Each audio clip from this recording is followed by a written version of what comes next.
Hello, everyone, and welcome today to the Proving Grounds again. As today we talk about another series in unfortunate events.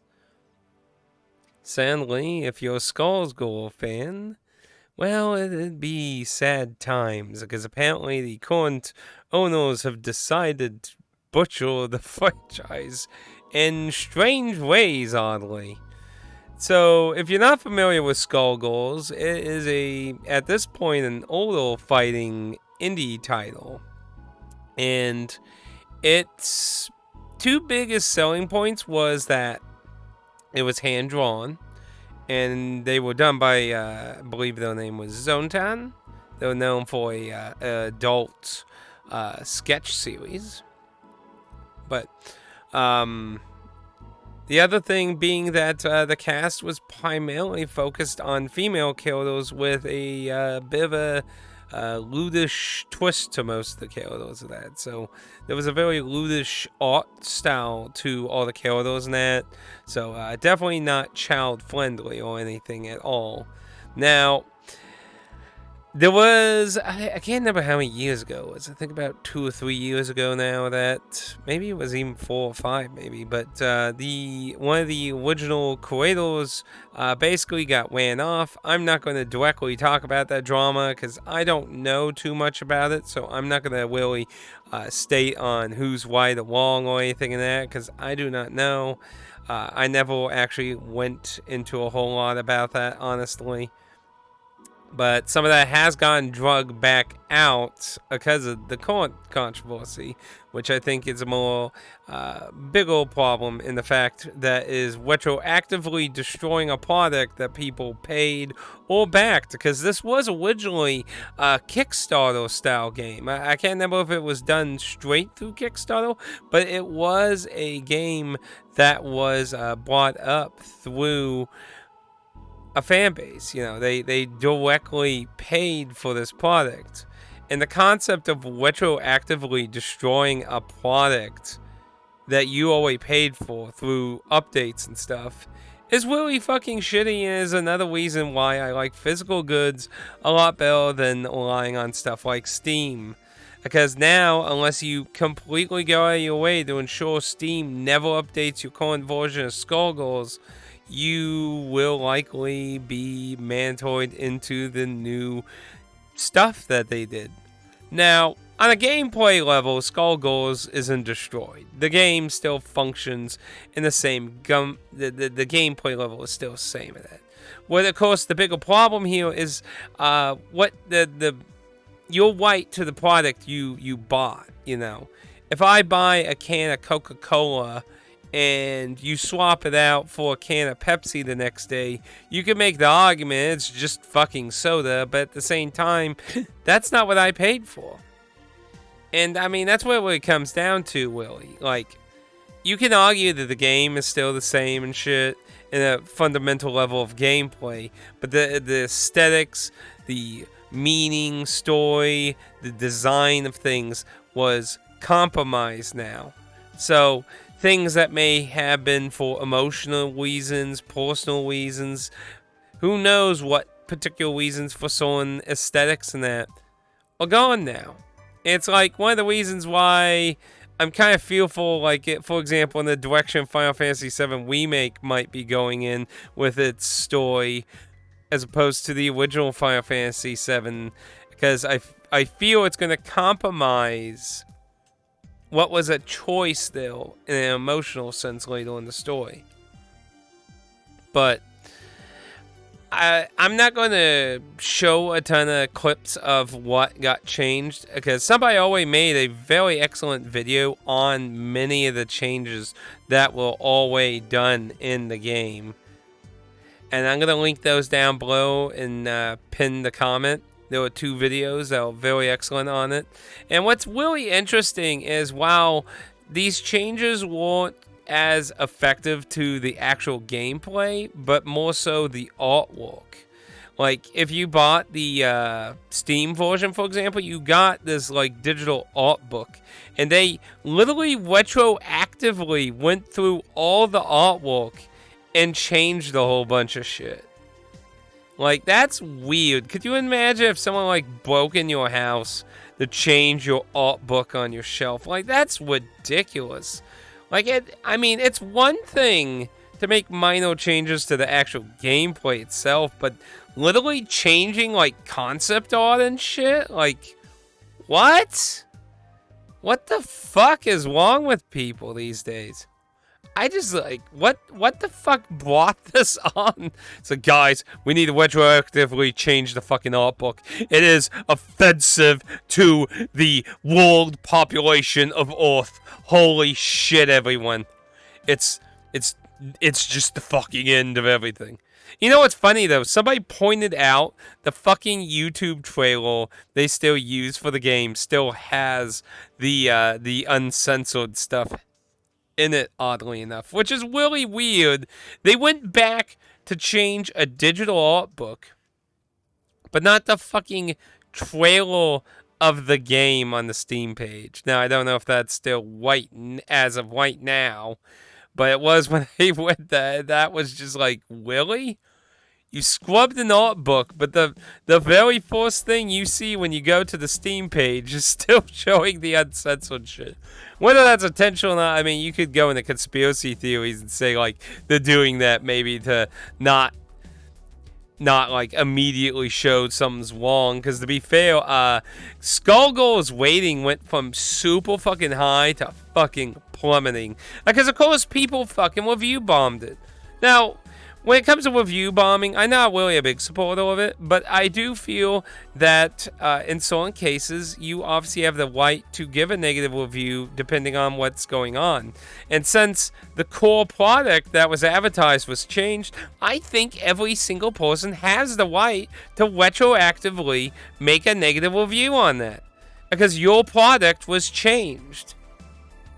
And, there is bad review bombing. Like, with Final Fantasy 16, apparently, like, a bunch of Microsoft fanboy type people reviewed bombed it because it's being exclusive on Sony and that kind of thing I think is stupid because that's not reviewing the product at all. But yeah, in this kind of case scenario where journalists are like, oh, Skullgirls is being review bombed, I feel like it's fair because it is about the product. The product was changed. You can argue whether it's very meaningful or not, and that's going to obviously depend on the person a lot. But, you know, if it's what you bought prior to what it is now, I think you have every right to be like that. And, you know, like I said, it's another point for physical media. You know, I have the limited one PS4 version of Skullgirls, so I don't ever have to worry about that as long as I don't care about playing online. Which, of course, you know, that's the only subjective part there, really, in that regard. If you want to play online, I have to update. Now, I could, you know, always back up my current save, update, play some online, and then revert backwards, which is a good thing as well. But, you know, it's a little bit more annoyance, though, to do that. But at the end of the day, when the server's all shut down and stuff, I still have the original product. And even without that, I actually have the DRM-free version of Skullgirls, but that doesn't have Big Bang, and I think there was another character that was added before. But yeah, the DRM-free version was only available for a Humble Bundle, and it's not available on Humble Bundle itself. Just it was a part of a bundle, which is weird. Back then there was a lot of weird bundles that had DRM free versions, but only in those bundles and not on the store version, which was I don't really know why they ever did that, but that version's also weird because it has the I forgot what the line is. There's like a bunch of little catch lines that happen in the game, and if you're playing a pirated version, there's a line that plays on now, and it does show up on the DRM free version. Fun fact. I don't know why it does that. Maybe it has something to do with like the Steam DRM not being located or something. Not sure, but fun fact. So I got two different versions of Skullgirls I can fall back on. But yeah, DRM free and Physical, no point in win. Now, to be fair, in the DRM free category, though, if you didn't already download a version prior to it, usually you don't get an option to download older versions. Sometimes some sites do, but not a lot. So you could still have problems in that sense. But yeah, there was a PS4, I believe Limited One also did a Vita version of Skullgirls, didn't they? And I know there was a retail Switch version. So, obviously, we do have options to get Skullgirls original version for console people. But, yeah, for PC, piracy is sadly going to be your only real option to get the more original experience of the artwork in that. Now, luckily, this is an older title, so I imagine the art book shit is, like, all plastered all over the internet. And it's definitely going to be, with this done. Now, why did they do this? Basically, it's that if you watch a lot of like fighting tournament type stuff on the internet, you may have heard the whole global standards kind of thing about like alternate outfits and shit. And it's why we keep seeing less and less interesting outfits for characters and stuff. Because global standards, you can't have fun service outfits in the middle of a tournament or something. Like, sheesh. But, yeah, so they said they wanted to do like a global standards kind of thing. And they took, quote unquote, like, imagery that went against that. Now, like, one of the characters has a very German Nazi kind of imagery with uniforms and armbands and stuff. Not that they like all Nazis. They don't have actual Nazi stuff, but they're clearly like very inspired by the regime. And that's a story thing about the character. And they like took the armbands off of him, like that's really doing it. Like this is the classic. I like to call this you whip it like the association that your product is your beliefs. Like, oh, Kefka is a maniac who wants to destroy the world. So clearly the dev team for Final Fantasy VI thought destroying the world was a point. Like, and it's selective, with people. Now, I've never seen anyone make that connection, but that's what it feels like when you see this shit. Like, oh, well, they have Nazi-looking outfits, so clearly the dev team support Nazis or something. It's just such a outrageous, stupid thing, and it's why I feel like we can't have interesting characters most of the time anymore. We can't have interesting female characters. We can't have interesting villain characters. And dare I say, we can't have interesting, subjectively different characters, like LGBT characters. Because, oh my god, we have to actually develop a character. They might have to suffer, or feel bad, or like, and then people will be like, oh, well, that means that you hate this type of person or that because they got bullied or something bad happened to them. Because, again, this is weird mentality of fucking associating shit in a fictional work as being, like, supportive of that. Like, I just... It's the most stupid mindset I've ever seen in my fucking life. I just don't get it. But yeah, now, there was also lots of fan service shit that was removed out. Like, it was pretty notorious for a lot of panty shots and stuff. Now, lewd fan service-y things ain't everyone's cup of tea. And, there was about, like, fucking 10 plus games being released every fucking day somewhere on some system, PC, console at minimum these days. So, there's plenty of fucking variety out there. So if it's something that's not your cup of tea, you can move along to fucking something else. Why people have to feel like they have to retroactively destroy something a different audience likes, I don't fucking ever understand either. It's not like I'm going up to EA saying, I hate sports games. You need to fucking cater to me and shit, Like, if it's not your cup of tea, then fucking move on if you can't get over it, If you can't play through it without bothering you that much, fucking move on. There are hundreds of fucking games coming out every fucking month. If you telling me you can't fucking find anything, you're crazy. There are people who cater to fucking everything nowadays. From childish to mature to gay as hell to straight as fuck. Like, you can find everything out there. You can argue how much, but there's somebody making shit for every audience to some degree. So I don't know why people also have to feel like they have to fucking ruin other people's activities and fun and shit just because you don't like something. But yeah, if that wasn't your thing, you know, move on. Those other fighting games of other shit. I mean, you got that one that came out, what was it, about a half year ago? Like, well, it's just like different deals and goats and shit fighting each other. People will fight. Like, actually, recently I saw on Twitter this really interesting fighting game. It's chess, but instead, when pieces encounter each other, it turns into a fighting game of those characters, the pawn versus, and it's like, that's a really interesting idea. And, you know, like I said, you know, you can find lots of people catering to different ideas, aesthetics, styles, groups, genders, blah, blah, blah. It's out there. Go look, okay? Stop being a whiny little bastard on the fucking internet. But yeah, I think it's a real shame this happened. Because it's basically just destroyed Skullgirls. I've always actually wanted there to be a sequel to Skullgirls, but after the whole thing that happened with the Cradle, I basically figured the company was sunk. And yep, they just basically absolutely sunk themselves. I don't think they're coming back at this point. Because, I mean, after all, the last Kickstarter game got sunk from the whole thing with the Cradle and everything. So, I mean, they weren't even really making new games. They just made, like, the Umbrella Girl available as, like, a DLC thing for Skullgirls. So, I don't really think we're going to see much new from, what was the company called? Zero Labs? I think it was called Zero Labs. So, I think it's a shame. Skullgirls had a very nice aesthetic, even if you're not into the lewd stuff.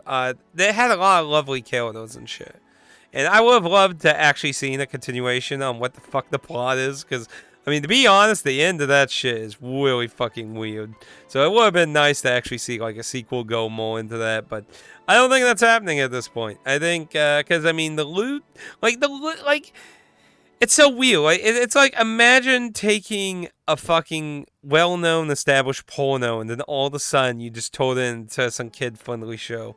Like, it's just such a weird idea. I don't get it. I don't understand it.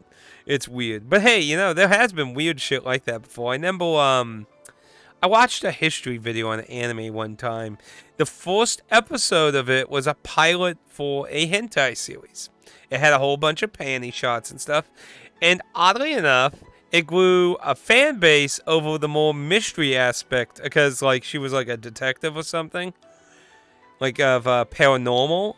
And since a lot of people said they actually liked it that more, the person who made the episode decided to just take that and go in that direction. So, I mean, it's not that you can't do something like that. It's just, it has to be in a more natural way. Like, you always have a pre-existing fan base for what it's known as, and you want them to magically change into something else. Like, that's just really stupid to me. But those are my 2 cents on really the overall Skullgirls thing, and I think it's just, like I said, another point to having a good physical build of something. And there was a point where I was hoping, because the Umbrella character being added in, that maybe we'd get a newer version with that. But now I just don't really give a shit.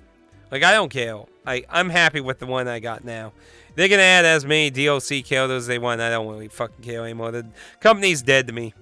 Because if you don't have the integrity, like, because what you're spitting at your fans. You're telling your fans are shit because they liked your original product. Like, it's mean and rude to your fan base, in my opinion, as far as I care. But that's just me. Now, let me know what you think about the whole Skullgirls situation. Do you think they have a chance to recover from it? I don't really think so. I think it's just sunk. It always was sunk before this shit. They just found a way to just make it faster, honestly, as far as I'm concerned. But give me your opinions on it. And, you know, there was also, I hadn't made a video on it, but I did want to comment on it too. that one of the Neptunia games had a really weird situation happen to him. It was the I think it was called Nep Sisters. Well, it's the newest one currently. There was a really bizarre thing where they accidentally forgot to put in the waiting for the language in the waiting, and instead of reprinting the games with that waiting and shit, they went back and patched the language used by the characters with lower, appropriate to the waiting they got, which was really weird. That's a really weird thing, because they basically censored the game to save money for someone's mistake. Now, whose mistake that is, I don't know. I actually tried. That's one of the reasons I never really actually made a devoted video on that subject matter, because if it was the waiting board's fault, they should have fucking paid for it, not NIS. But if it's somehow NIS's fault, then that's a dick move to fuck someone's product again, just because you fucked up with that. I mean, it's shitty that happens, but like I said, with like when limited companies fuck up with their limited releases, like with Hell Pie and what's that one, Gato Roboto from Special Reserve Games, you gotta deliver on your fucking promises and your expectations of the product you're releasing and shit. You can't just be like, "Oops, we're sorry. Thanks for the money, dummy."